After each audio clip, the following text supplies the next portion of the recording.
So now I want to pivot over to an elementary school in Ohio. It seems to me that that children engaging in this kind of violence at school have gotten younger and younger. This used to be seniors in high school who were like 17, 18 years old, and now this is little children that are engaging in this kind of violence. At Kenwood Elementary School in Springfield, Ohio, this is not too far. This is maybe like hour and a half from where I grew up in southwestern Ohio.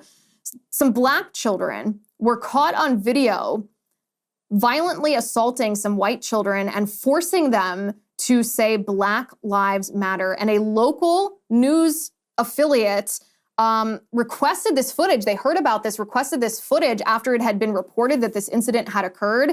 And I want you to watch this video for yourself.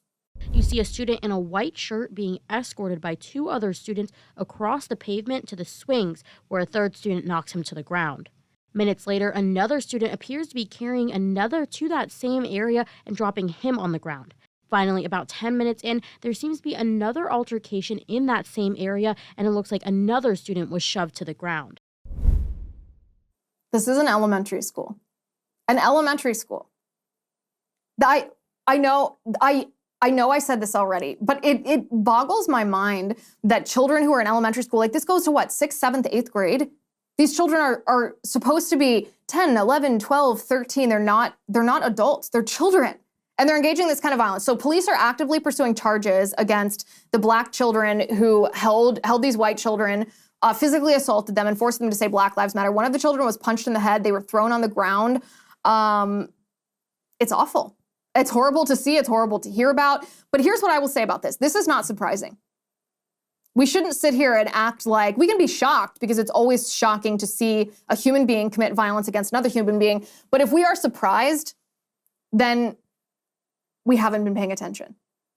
Because what we saw unfold in that schoolyard is exactly what happens when children become indoctrinated with critical race theory. We often talk about what critical race theory does to students. We say, well, it tells white students that they're inherently racist, and there's nothing they can do to redeem themselves. And we talk about how awful that is to falsely accuse or impugn someone, not based on their character and their behavior and their feelings and their actions, but based just on the color of their skin. It's awful. It's racism in and of itself. But what we don't often talk about, what we fail to talk about, what we've neglected to talk about, is the impact that this has on Black children. Because what does critical race theory tell Black children? Critical race theory tells Black children that they're inherently oppressed. Now, what does that mean if you're a young Black girl or a young Black boy? What does that mean? I'm inherently oppressed.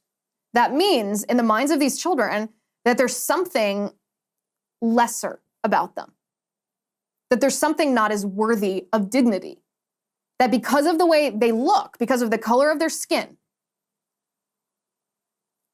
that they are going to be demeaned and discriminated against by society at large.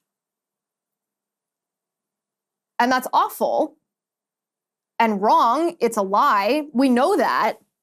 But we so often focus on the false accusation of racism that's levied against white children in the name of critical race theory that we fail to see how that poison manifests in Black children.